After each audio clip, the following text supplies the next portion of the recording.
John est venu à la capitale depuis un petit village. Sa femme et ses 3 enfants, dont l'aîné a 6 ans, sont restés au foyer. Au village, il y a des problèmes de travail. Le salaire est faible et l'homme, comme beaucoup d'autres, est parti travailler dans la grande ville de Los Angeles. La mégapolis ne l'a pas accueilli à bras ouverts. Pendant un certain temps, il a vécu avec des connaissances dans une remorque de construction, aidant sur un chantier de construction. Il y avait beaucoup de travail, mais pas beaucoup de salaire. Je devais légaliser mon statut dans la capitale, sinon je serais expulsé du pays et je n'aurais aucune chance de nourrir décemment ma famille. Acheter un brevet pour travailler sur un chantier de construction était dangereux, peu fiable et temporaire. Et l'autre spécialité a besoin d'un nouveau brevet. L'homme a donc commencé à chercher quelque chose qu'il pourrait faire pendant au moins 1 an pour travailler officiellement. Cherchant quelque chose de mieux, il est tombé sur une annonce pour le recrutement de serveurs. Il s'est présenté à l'entretien en costume, le seul vêtement approprié pour avoir l'air solide, pensait-il. Le propriétaire du restaurant a parlé à chaque candidat en personne et lorsqu'il a vu le campagnard en tenue d'affaires, il a plaisanté. « Je pense que le poste de directeur est pourvu. Nous recrutons des serveurs et vous êtes en costume. » John a hésité, pensant qu'il ne serait certainement pas embauché et il cherchait la meilleure façon de faire une impression. C'est un restaurant réputé. Vous avez un restaurant respectable. Par respect. Le candidat a trouvé quelque chose à dire, il a finalement été embauché. Le propriétaire lui a parlé pendant un long moment, puis il lui a indiqué le salaire qu'il était prêt à verser à John, plus le coût du brevet qu'il avait pris. L'argent était un peu plus élevé que sur le chantier, mais les conditions étaient meilleures. Peut-être pourrions-nous aussi économiser de l'argent sur la nourriture, ai-je pensé, et j'ai accepté. Plus tard, je me suis rendu compte que ce n'était pas beaucoup plus facile que sur le chantier. Là-bas au moins, je pouvais me reposer pendant les heures sombres, alors qu'ici je devais rester dehors toute la nuit pour tout faire. Et il y avait beaucoup de travail, de jour comme de nuit. Le restaurant, situé dans une bonne zone, était très apprécié des clients. Il y avait souvent des mariages et des anniversaires, pour lesquels le serveur devait naturellement faire plus d'efforts. Les fonctions du serveur ne consistaient pas seulement à servir les invités et à nettoyer la salle. John aidait également les cuisiniers à préparer la nourriture pour le jour suivant. De plus, il aidait à décorer le hall avant les occasions spéciales. Ces tâches n'apportaient pas d'argent supplémentaire, au contraire. L'hôte trouvait toujours quelque chose à redire. C'était une bonne idée de ne pas perdre ce que nous avions, sans parler de l'argent supplémentaire, même pour les pourboires. L'hôte exigeait qu'on lui rende des comptes, il ne laissait qu'un petit pourcentage pour les serveurs. John avait peur de perdre son emploi, alors il s'est plié à toutes les exigences. Il ne s'enrichira pas beaucoup avec ce qu'il vole de toute façon, mais il aura la conscience tranquille. L'homme savait que les autres serveurs étaient mieux payés et qu'ils ne montraient pas tous les pourboires à leur patron. Mais il était inutile de demander une augmentation de salaire. Dès qu'il a essayé d'en parler au patron, celui-ci a immédiatement trouvé une raison de souligner les lacunes du travail de John. Il tenait son employé d'une poigne farouche, sachant qu'il avait peur de perdre son emploi. Après tout, le brevet a été payé, il ne pouvait que travailler comme serveur. Il n'y a aucune garantie que quelqu'un d'autre le prenne, et la famille a besoin d'envoyer de l'argent. La femme ne travaille pas et s'occupe de jeunes enfants. Quand il n'y avait personne, John aimait fredonner quelque chose pour lui-même. Il fait son travail et chante pour que le temps passe plus vite. Un jour, un autre serveur l'a surpris en train de faire ça et a commencé à chanter avec lui. Au début, l'homme était confus, mais ensuite ils ont terminé ensemble. Pas mal, l'a félicité son partenaire. Tu devrais participer à un concours d'écriture de chansons. Avez-vous déjà essayé de vous y mettre ? Quel genre de chanteur suis-je ? Dit John modestement. Il n'a même pas eu d'éducation musicale, il chante juste quand personne ne regarde. Et il n'a pas pris les paroles de son partenaire au sérieux. Il essayait probablement juste d'apporter son soutien et de faire des compliments. Souvent fatigué après une dure journée de travail, il bavardait et s'entraidait moralement en parlant à cœur ouvert. « Ces chansons ne sont pas des Tumblr, a dit le partenaire. Ne dites pas que vous n'avez pas rêvé de gloire. »« Mais qui ne rêve pas de ça ?» a souri John. « Mais quelqu'un doit aussi porter des lunettes, a-t-il tristement haussé les épaules. Bien sûr, tout le monde a des rêves secrets, mais pas plus que ça, et ils n'ont souvent rien à voir avec la réalité. » Une fois, il y a eu un mariage au restaurant. Il y avait beaucoup de travail à faire, les invités étaient respectables et capricieux. Tout le personnel était torturé, il fallait leur servir ceci et cela, Il faisait chaud là où était la climatisation, ça soufflait, et la mère du marié avait une bronchite. Et toute la journée, les serveurs courent partout en essayant de satisfaire tout le monde, et l'hôte se promène et supervise tout le monde. Apparemment, la fête est importante pour lui, il ne veut pas avoir de mauvaises critiques. Il ne se met pas en avant lui-même, mais il tire les serveurs pour qu'ils regardent dans la bouche de ses invités afin de savoir s'ils aiment tout ce qui est ici. Du coup, tout le personnel de service, torturé, a du mal à contenir ses nerfs. Ils ne peuvent pas attendre que tout soit terminé. Et puis, comme un cadeau du ciel, le courant a été coupé. Il s'avère qu'il y a une panne sur la ligne. On ne sait pas quand elle sera réparée. Le quartier pourrait rester sans lumière jusqu'au matin. Le personnel a commencé à se frotter les mains. Ils pensent que les gens vont s'asseoir dans le noir, s'ennuyer et partir avant la date prévue. Mais bien sûr, le propriétaire ne pouvait pas permettre que le mariage soit gâché par une telle nuisance. Ils ont commencé à mettre des bougies dans le hall, la romance en un mot. Le maître de cérémonie encourageait tout le monde. Grâce à un microphone fonctionnant sur pile, toute la salle pouvait entendre sa voix. Les invités ont semblé de bonne humeur et ont même apprécié cette situation inhabituelle. Cependant, il leur manquait encore un peu de musique. Les gens auraient dansé au lieu d'écouter les toastmasters et de manger de la nourriture. Les invités se sont ennuyés. Le toastmaster a déjà l'air ennuyeux et les rires sont presque inaudibles. Et le propriétaire du restaurant dit à ses employés qu'ils doivent faire l'impossible, je ne sais pas quoi, mais que le mariage a été un succès. Il a donné une tâche au personnel et s'est enfui lui-même. Puis son partenaire a donné un coup de coude à John. « Allez, c'est votre chance, tu as rêvé de ça », a-t-il chuchoté. L'homme s'est déplacé avec hésitation, cherchant son maître. Nous devrons coordonner cela avec lui. Il est peu probable qu'il approuve une telle initiative.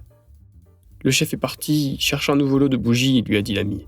Ne vous inquiétez pas, il ne remarquera pas. Allez, décide-toi. Il a continué à pousser John dans le hall. Qu'est-ce qu'il y a à chanter, confie John. N'importe quoi du moment que c'est dans la chose principale espagnole, gloussa son partenaire. Et John se dirigea avec hésitation vers le toastmaster, qui faisait une pause, lui aussi épuisé, en divertissant les invités. Pour lui, la panne avait ajouté autant de travail que le reste du personnel du restaurant. Il dansait tout le temps entre les tables, courant d'un invité à l'autre, alors quand un serveur s'est approché de lui et lui a proposé de chanter, il s'est excité. Il a immédiatement annoncé qu'un concours de chant folklorique était sur le point de commencer et que tous ceux qui le souhaitaient pouvaient soutenir cette initiative. John a pris le micro, sous des applaudissements langoureux. Les gens n'attendaient apparemment pas grand-chose de lui, et quand le gars du village a chanté, les gens ont gelé.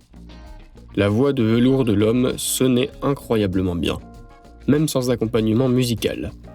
Il y avait certainement plus d'une chanson à chanter, les invités ont apprécié les nouveaux divertissements et les gens dans la salle sont redevenus animés. Le partenaire de John a bien regardé dans la pièce. D'une certaine manière, il était fier de lui pour avoir persuadé son ami de monter sur scène. Ce n'est peut-être pas encore l'audience de millions ou même de milliers de personnes, mais pour un nouveau venu, c'est un bon début.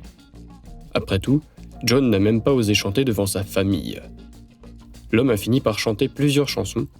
Après chacune d'elles, les invités ont fait une ovation sans même remarquer qu'à un moment donné, les lumières se sont allumées. À ce moment-là, l'hôte était revenu.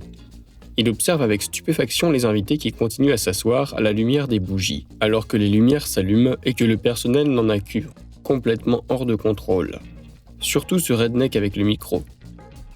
Le propriétaire se tenait là, tenant une boîte de bougies et regardant d'un air mécontent son employé qui divertissait la foule. Lorsqu'il a fini de chanter la chanson suivante, le propriétaire s'est approché du DJ et a montré en souriant les ampoules allumées en disant « La lumière est allumée, mettez la musique ». Le serveur, dès qu'il est rentré dans la cuisine, l'hôte a commencé à le gronder comme un écolier, pour avoir été distrait de son travail.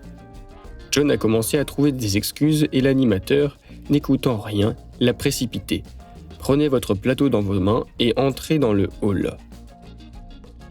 L'homme a poursuivi son travail et près d'une des tables, il a été interpellé par une femme. Elle a commencé à le féliciter pour ses chansons magnifiquement interprétées.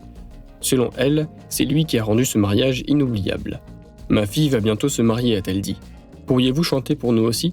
Nous cherchons juste un chanteur. » John était confus. C'est une chose de chanter sur place sans être vraiment préparé. Il n'y a pas beaucoup de responsabilités, mais ici, pour l'argent. Et beaucoup d'argent, dit la femme quand elle vit que l'homme n'était pas pressé d'accepter. Le serveur a regardé autour de lui, effrayé. « J'ai peur que le chef ne le remarque, il a demandé qu'on lui donne le temps de réfléchir. Il s'est précipité vers la cuisine. En chemin, un autre invité l'a arrêté, lui a demandé des contacts, lui a expliqué qu'il organisait souvent différents événements et qu'ils aimeraient bien pouvoir inviter un bon artiste. Afin de s'éloigner de l'étranger, John a donné son numéro. Il est entré dans la cuisine dans un état de confusion.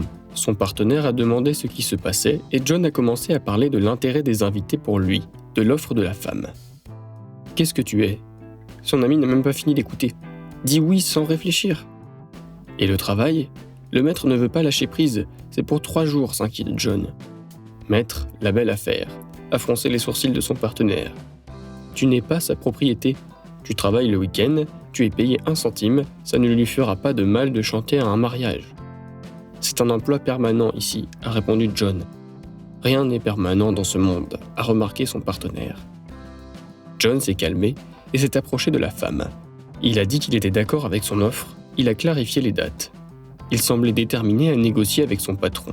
En effet, il n'avait jamais pris de vacances, même les week-ends étaient pratiquement tous au travail.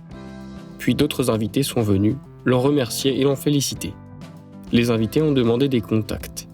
John a marché toute la soirée en étant prostré, comme s'il était entré dans une autre réalité. Et lorsque les invités sont partis, l'homme qui avait d'abord pris son numéro a proposé de faire un discours à la fête. Lorsque John s'est ensuite adressé à son patron pour lui demander quelques jours de congé, celui-ci a refusé. Une fois de plus, il a commencé à menacer qu'il pourrait perdre son emploi. C'est la saison, les mariages sont en cours, il n'y a pas de raison qu'il laisse partir le serveur. Où trouverait-il un remplaçant temporaire ? Un remplaçant pouvait être trouvé, bien sûr, même John le savait, mais au salaire qu'il touchait, il était peu probable que quelqu'un accepte. Le patron a donc fait de son mieux pour conserver une main-d'œuvre bon marché. John a dû quitter le restaurant avec un scandale. Seul son partenaire l'a soutenu dans cette décision. L'homme avait peur de partir, mais il avait déjà pris des dispositions avec d'autres personnes et ne voulait pas les laisser tomber. Il espérait que quelque chose serait résolu plus tard.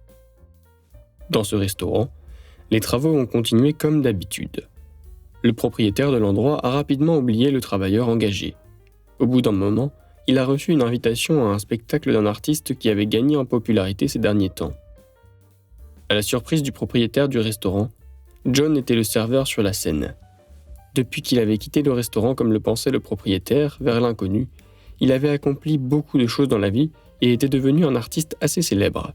Il avait sorti un album solo et était maintenant en tournée pour le célébrer. Pour le restaurant économe, l'invitation a été une surprise. Il ne pensait pas qu'un ancien employé qu'il n'avait pas bien traité se souviendrait de lui. Mais John n'en voulait pas à son employeur. Au contraire, quand il a vu que le propriétaire du restaurant est entré après le discours, il a fait un discours dans lequel il l'a également mentionné. Il l'a remercié son ancien patron de tout cœur. John pensait que c'était un homme très bien qui se souciait de ses affaires.